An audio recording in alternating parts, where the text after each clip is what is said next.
और ठीक है ना। अब हम देखते हैं कि इमेजिंग इन ट्रॉमा में हम क्या क्या करें। फॉर एग्जांपल हेड ट्रॉमा में हम क्या इमेजिंग करेंगे, चेस्ट ट्रॉमा में हम क्या इमेजिंग करेंगे, एब्डोमिनल ट्रॉमा में हम क्या इमेजिंग करेंगे, पेल्विक ट्रॉमा में हम क्या इमेजिंग करेंगे, ठीक है। और इसी तरह रीनल ट्रॉमा हो गया, इसमें हम क्या इमेजिंग करेंगे, ठीक है ना। तो सबसे पहले देखें हेड ट्रॉमा में क्या करते हैं। देखें CT scan should be performed only if indicated. याद रखें हेड ट्रॉमा में क्या कहता है, CT scan should only be performed if indicated, ठीक है। जो नाइस गाइडलाइंस हैं for CT scan in head trauma में क्या है, nice guidelines for CT scan in head trauma क्या क्या है। तो जीसीएस अगर लेस देन 13 हो एट एनी पॉइंट, याद रखें एट एनी पॉइंट जीसीएस अगर लेस देन 13 हो तो हम वो कराते हैं सीटी स्कैन। इसी तरह जीसीएस 13 एंड 14 हो at 2 hours of the injury, GCS 13 और 14 हो at 2 hours of the injury, ठीक है, ठीक है। फिर हमारे पास फोकल न्यूरोलॉजिकल डेफिसिट आ जाए, ठीक है, फंड आ जाए, ठीक है। फिर हमारे पास फंड आ जाए फोकल न्यूरोलॉजिकल डेफिसिट तो हम सीटी स्कैन कराएंगे। सस्पेक्टेड ओपन डिप्रेस्ड और बेस ऑफ स्कल फ्रैक्चर हो, ठीक है ना, स्कल शक हो, ये स्कल नहीं शक हो कि फ्रैक्चर है, कहाँ फ्रैक्चर है, ओपन फ्रैक्चर है, डिप्रेस्ड फ्रैक्चर है और बेस ऑफ स्कल का फ्रैक्चर है तो हम सीटी स्कैन कराएंगे। इसी तरह greater than 1 episode of vomiting, देखो हेड इंजरी के बाद एक से ज़्यादा एपिसोड्स आ जाए ना वोमिटिंग की, सीधे ले जाके सीटी स्कैन करा देना। If patient is greater than 65 years old, mild head injury हो तब भी सीटी स्कैन इंडिकेटेड है, ठीक है ना, याद रखें, ठीक है। इसी तरह माइल्ड हेड इंजरी अगर हो ऐसे पेशेंट्स में जिसमें कोआगुलोपैथी हो या फिर वारफेरिन थेरेपी पे चल रहे हों, उनमें उन पेशेंट्स में भी अगर माइल्ड इंजरी हो तो हम सीटी स्कैन करा लेते हैं, ठीक है ना। उन पेशेंट्स में भी हम सीटी स्कैन माइल्ड इंजरी में ही कराते हैं, हम सीवियर इंजरी होने का इंतज़ार नहीं करते ऐसे पेशेंट्स का। जिस तरह हम 65 ईयर से ज़्यादा पेशेंट्स का सीवियर इंजरी होने का इंतज़ार नहीं करते, माइल्ड पे ही सीटी स्कैन कराते हैं, याद रखें, बहुत इंपॉर्टेंट पॉइंट है, ठीक है। इसी तरह dangerous mechanism of injury, for example एक ट्रक इधर से आ रहा है, एक ट्रक इधर से आ रहा है, लग गए हैं, ठीक है। इस तरह डेंजरस मैकेनिज्म हो। Mechanism of injury, mechanism of injury बहुत ज़रूरी है, ठीक है ना। ये जो है मैकेनिज्म ऑफ इंजरी, ठीक है। For example mechanism of injury किसको कहते हैं, हम देखते हैं ईआर में एक पेशेंट आया, उसको आरटीए हुआ, कि हम बस करते हैं आरटीए अब कैसे हुआ, उसको मैकेनिज्म ऑफ इंजरी कहते हैं। बाइक के साथ कार टकराई या कार के साथ कार टकराई या ट्रक के साथ ट्रक टकराई, तो ये मैकेनिज्म, या कोई गिर गया है हाइट से, ठीक है। तो इस तरह की जो है, ठीक है ना, तरीक़ों को मैकेनिज़्म ऑफ इंजरी बोलते हैं, ठीक है। ठीक है, कुछ जो डेंजरस मैकेनिज़म्स हैं मैं आपको बताता हूँ। पेडिस्ट्रियन या साइक्लिस्ट वर्सेस व्हीकल, ये एक डेंजरस मैकेनिज़्म ऑफ इंजरी है।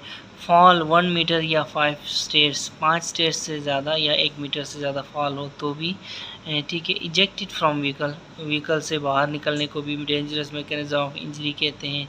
Amnesia of more than 30 minutes, ठीक है, amnesia of more than 30 minutes अगर पेशेंट को हो तो भी हम सीटी स्कैन कराते हैं। ये सारे, ठीक है ना, जो है इंडिकेशंस है सीटी स्कल के, ठीक है ना। फिर हम चेस्ट ट्रॉमा में क्या करते हैं, चेस्ट ट्रॉमा में हम चेस्ट एक्सरे कराते हैं। कौन कौन सा, lateral chest x-ray, lateral view, और चेस्ट एक्सरे सुपाइन व्यू, याद रखें सुपाइन व्यू है ये, ठीक है, इरेक्ट नहीं है, ठीक है। तो ये हमें बता सकता है कि रिब फ्रैक्चर है कि नहीं आया, न्यूमोथोरेक्स है कि नहीं आया, हीमोथोरेक्स है कि नहीं, ठीक है। तो ये हमें बता सकता है, ठीक है ना। देखो अगर चेस्ट एक्सरे में वाइडनिंग ऑफ द मीडियास्टिनम है, वाइडनिंग ऑफ द मीडियास्टिनम है तो हम क्या करते हैं, हम CT scan of the chest करा लेंगे ट्रॉमा में, ठीक है।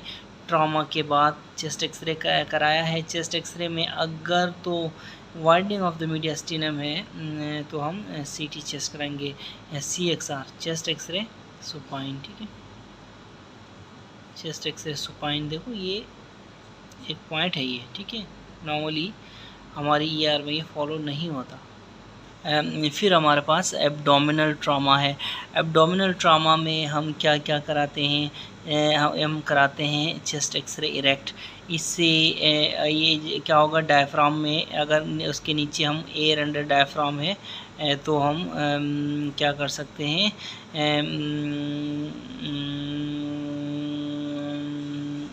डिटेक्ट कर सकते हैं, ठीक है।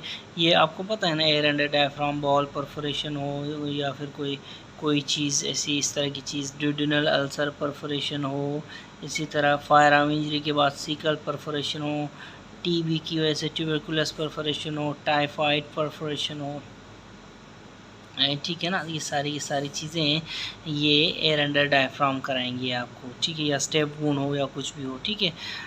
इसी तरह ट्रामा में भी एयर अंडर डायफ्राम आ सकता है ना। तो इसके लिए आपने चेस्ट एक्सरे इरेक्ट करना है, याद रखो, दिस इज़ वेरी इंपॉर्टेंट। आपने एब्डोमिनल एक्सरे नहीं कराना, इसके लिए आपने चेस्ट एक्सरे इरेक्ट करना है, ठीक है। फास्ट स्कैन जो होता है ना, फास्ट स्कैन बहुत ज़रूरी होता है एब्डोमिनल ट्रामा में। And if fast is not available, diagnostic peritoneal lavage करेंगे, ठीक है ना। ना फास्ट में हम इंजरी नज़र आई, ठीक है। अब फास्ट में अगर इंजरी नज़र आती है, फॉर एग्जांपल आपको फास्ट में कहता है कि कोई ना कोई लेसरेशन है लिवर की, स्प्लीन की, गट की, ठीक है। इसी तरह पेल्विस में फ्लूइड पड़ा हुआ है, हेपेटोरिनल उसमें फ्लूइड पड़ा हुआ है, इस तरह कुछ कहता है, तो क्या करेंगे हम, ठीक है ना।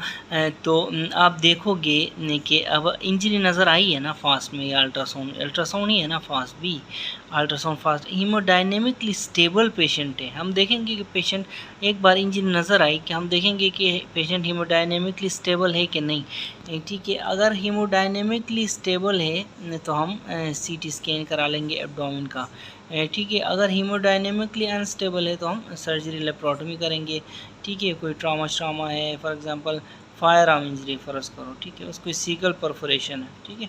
एक पेशेंट था लास्ट टाइम हमारे पास, उसका नाम था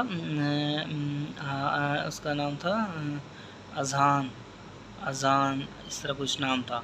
फायर आर्म इंजरी थी, उसको 2 गोलियां लगी थी, एक इधर चेस्ट पे लगी थी, दूसरी लगी थी अम्बलाइकस से लेफ़्ट राइट लेटरल थोड़ा सा और इंफीरियर एक्सपेक्ट पे। ये अम्बलाइकस से यहाँ लगी थी और पियर्स करके फिर बटक से निकल गई थी, ठीक है। हमने उसका क्या किया, हमने फास्ट कराया तो उसके एयर फ्लूइड लेवल्स आ गए, sorry fluid in pelvic cavity आ गया, ठीक है। फिर हमने उसकी क्या की, लेप्रोटमी की, ठीक है। लेप्रोटमी में उसको हमने देखा कि 500 ml उसका ऑलमोस्ट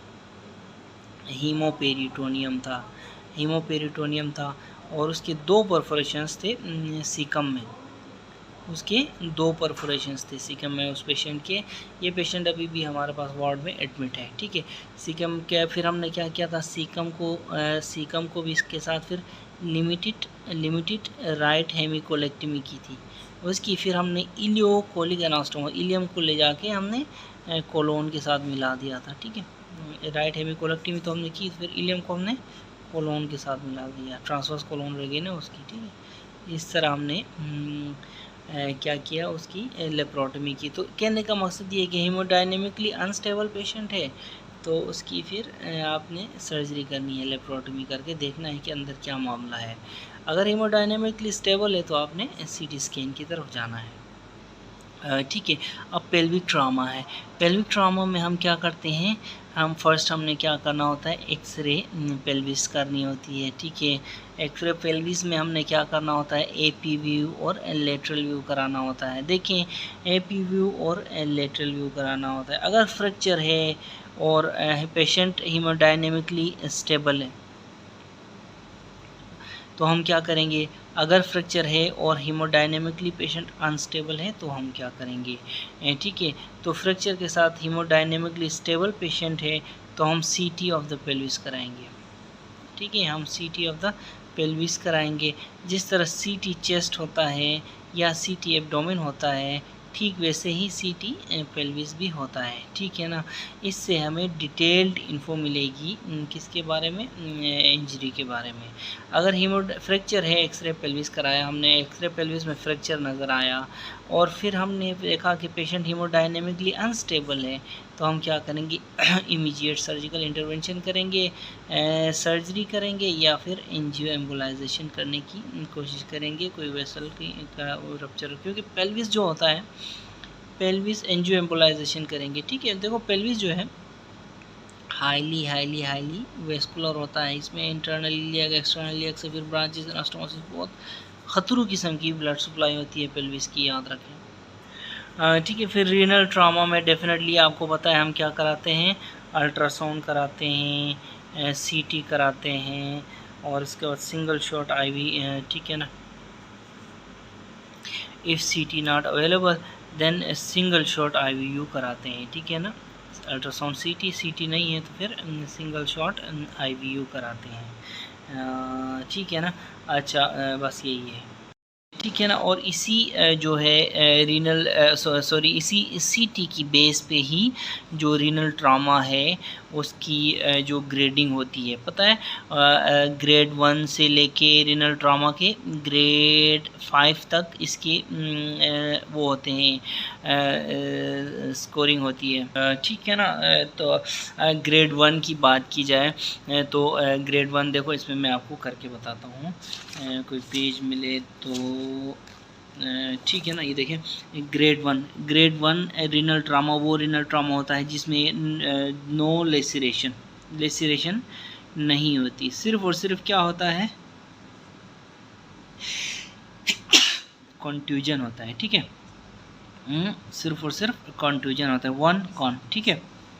इसी तरह ग्रेड 2 रीनल ट्रामा में क्या होता है, ग्रेड 2 रीनल ट्रामा में लेस देन 1 का सेंटीमीटर का लेसरेशन होता है, ठीक है, इसको ग्रेड 2 कहते हैं।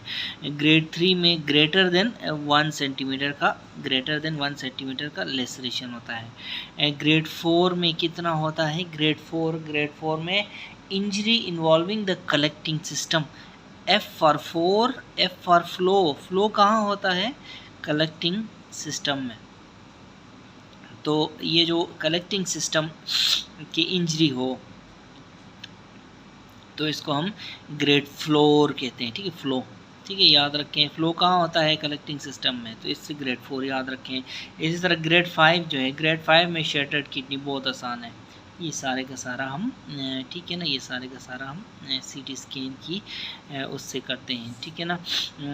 तो ये यहाँ पे देखें, एक 1 बनाए इधर, 1 से अगर कम सेंटीमीटर है तो ये ग्रेड 2 है, 1 से अगर ज़्यादा सेंटीमीटर है तो ये ग्रेड 3 है, ये निमोनिक से। देखिए, एक निमोनिक ये है, ये एक कण, एक तो 1 कण, एक निमोनिक ये हो गया, दूसरा निमोनिक ये हो गया, तीसरा निमोनिक फ्लो वाला हो गया, पांचों शटर्ड किडनी तो आपको ऐसे ही पता है, ठीक है। तो इससे आपको सारे का सारा क्लियर हो जाता है रीनल जो ट्रामा की ग्रेडिंग, ठीक है। और ये याद रखो, it is based on the CT scan.